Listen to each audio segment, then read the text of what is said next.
Donc, afin de relier les deux entrepôts, il va falloir construire et élaborer un couloir principal, justement, qui commence ou bien qui débute de l'entrepôt des matières premières et qui déverse et qui finit à l'entrepôt des produits finis. Ce couloir, qui a pour mandat de faciliter les opérations des flux matières et des flux personnels, doit être conçu de telle manière à la fois d'assurer une bonne opérationnalité et également de telle manière aussi de distribuer et de servir l'ensemble des locaux de fabrication, de conditionnement, des bureaux techniques et des laboratoires de contrôle in process. La conception du local doit également permettre et faciliter le flux des matières en respectant la règle de la marche en avant. Et donc,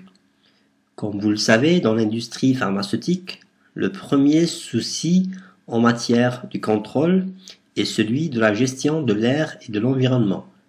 Et comme les entrepôts sont considérés justement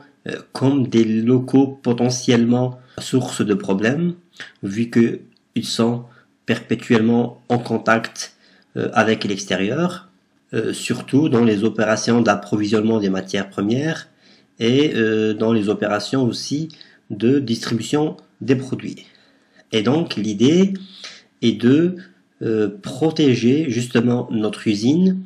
et de la séparer physiquement de ces deux entrepôts afin de réduire et de minimiser le maximum d'échanges d'air entre la zone contrôlée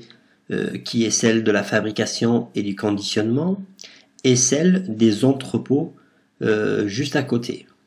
Et pour ce faire, nous devrions installer deux sas,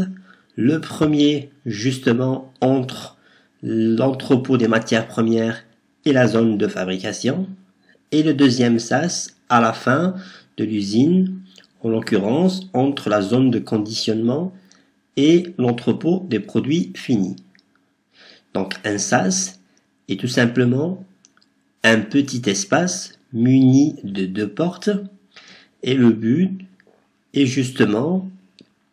de ouvrir une porte à la fois afin d'éviter l'échange et le courant d'air entre les deux compartiments qui justement ne devraient pas trop être mélangés.